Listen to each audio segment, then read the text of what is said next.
of the security challenges facing Europe today. And I think a lot of people, when you say the word military, just shy away from the whole issue. I think in Europe, post-Iraq, post-Afghanistan, the word military has almost become a dirty word.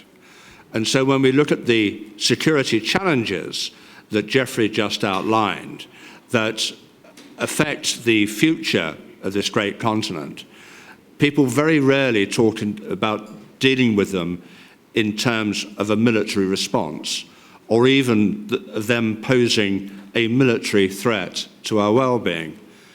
So we tend to see things through the prism of counter-terrorism, intelligence operations, the application of soft power to deal with these various problems. So we've seen in Syria, for example, probably the last moment the Western powers seriously contemplated military action in the post-Iraq, Afghanistan world, and they shied away from it.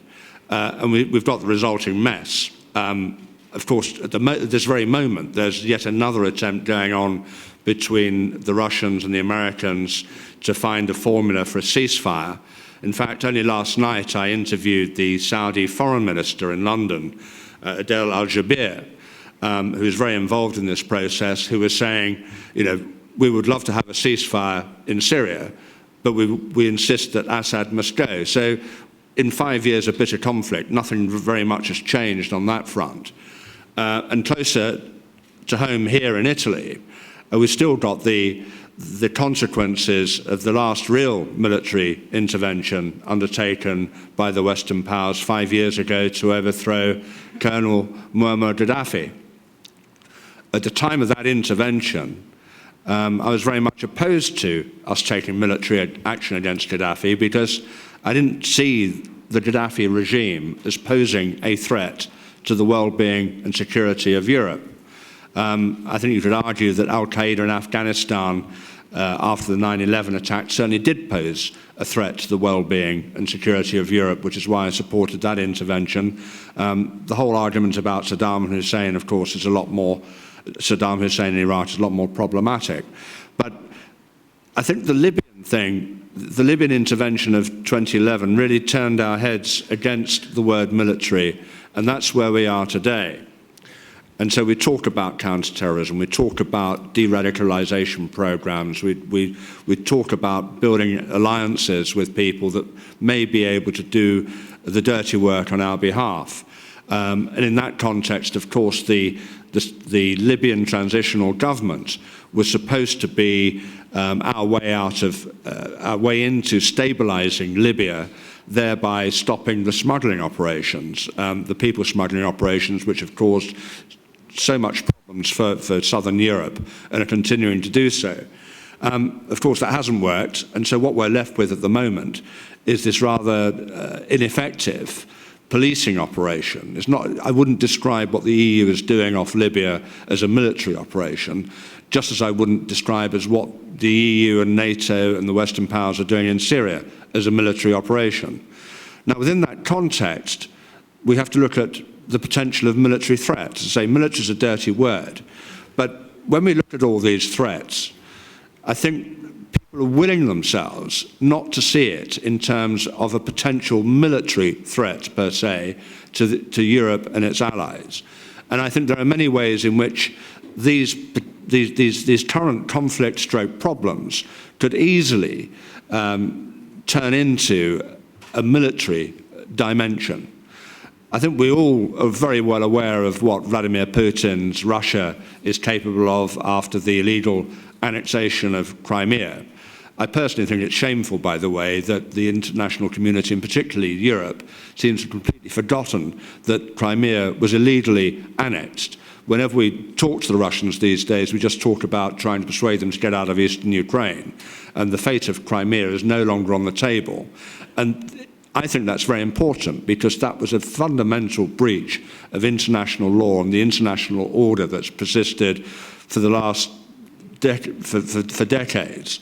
And if the Russians get away with annexing Crimea, then the Chinese, for example, will feel very much within their rights to annex the territory in the South China Sea that they're busily building islands in. you could argue that the Israelis might be tempted to be more active in the Arab world. Other Arab states, particularly with the collapse of Arab states, will feel that they no longer need to recognize borders. So the Crimea issue is very important. And furthermore, has it discouraged? First of all, it was achieved by military action. And I think that our failure to stand up properly to Putin on this will let him think and let the Kremlin think that they can get away with further acts of military aggression in Eastern Europe. So that is one area that very easily could turn into yet another military confrontation for Europe, which of course was why it was top of the agenda at the Warsaw Summit in July. But nearer to home, people think, well, the Syria conflict is a Syrian civil war, it's an Arab conflict, it's the Sunni-Shia divide, it's not really going to turn into a military confrontation against us. Well, I mean, I'll just give you one scenario. I've only got a few minutes, but just one possible scenario where Syria turns into a military threat to Europe. There is a lot of talk at the moment of providing safe havens, of providing all kinds of humanitarian assistance in Syria for the refugees around Aleppo and elsewhere. You can only do that with some kind of military support. If the Iranians, if the Russians, if the Assad regime did not support what we were doing and decided to act militarily against our efforts, we would have to respond. And there, very quickly, you have escalation. And I just finally conclude with Libya, as I've only got a few minutes, and I think the Q&A would be very interesting on this area anyway. With Libya, as I said, at the moment we are doing what I think is a very second-rate policing operation in the Mediterranean. We are not addressing the fundamental issues, which is the political instability in Libya post-Gaddafi, the fact that we've turned this country that's, I think, is 5 times the size of France into a lawless state that's awash with Islamic militants, many of whom, just like al-Qaeda have done, like Daesh have done, are using these activities to get money to further their wider agenda.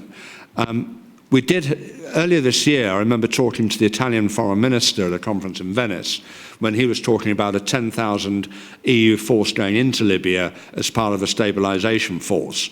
And I said to him, and I said to his British counterparts, we're going to end up with another Rorke's Drift if you just send 10,000 people into Libya, because every jihadist in North Africa would come flocking in to have a pop at them. That was not a credible solution, but that is not to say we should be giving some serious thought to a proper stabilization force, using regional allies in North Africa, in Egypt, Tunisia, Morocco, as well as our own forces, to bring stability. The only way we are going to stop people smuggling from Libya, from North Africa, is to give political stability into Libya. And that requires a military contribution from us. And of course, therein lies the risk. If we do that, again, that could provoke some kind of military retaliation. I don't think so myself. I think there's more likely to crush all the dissident groups in Libya. But I think it's something certainly the EU, NATO, the Western powers should be giving serious thought to if they really want to give political stability and thereby get rid of all potential military threats to our security.